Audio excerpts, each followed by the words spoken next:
Today we're going to talk about the most efficient way of stretching out your shoulder and increasing its range of motion.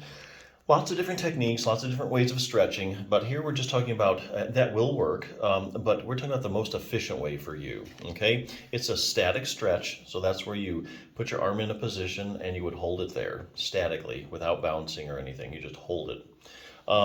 Does it work though? It says, well, a study published in the journal Physical Therapy took 57 subjects and randomly divided them up into 4 groups. The first group held the static stretch for a length of 15 seconds, second for 30, and the third for 60. Fourth group was a control group that didn't stretch at all. So here you got 4 groups. One did one stretch for 15 seconds, the other one held it for 30 seconds and 60 seconds. All 3 groups performed one stretch a day, just once, 5 days a week for 6 weeks. Results showed that holding a static stretch for 30 seconds was as effective as 60. So, you know, if 30 is as effective as 60, why do you want to hold it for 60 seconds? Also, holding a stretch for a period of 30 seconds was more effective than holding for 15 seconds or not stretching at all.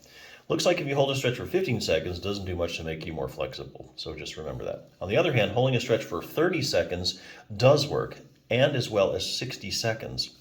Wow, so now you know 30 seconds seems to be the magic number. It makes you wonder if doing a bunch of 30-second stretches would be even better than doing it one time a day like they did in the study. So here's another study. This is a randomized controlled trial. Now this is a very well done studies. This is the highest form of proof in medicine that something's effective is the randomized controlled trial.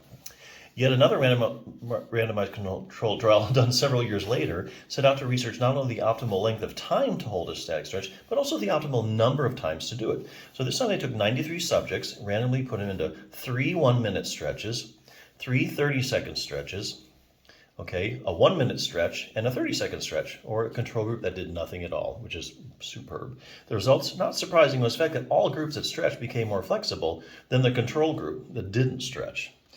However, what was surprising was the finding that among the groups that did stretch, no one group became more flexible than the other. In other words, researchers found that as far as trying to become more flexible, it made no difference whether the stretch time was increased from 30 to 60 seconds, or when the frequency was changed from doing one stretch to doing it 3 times a day.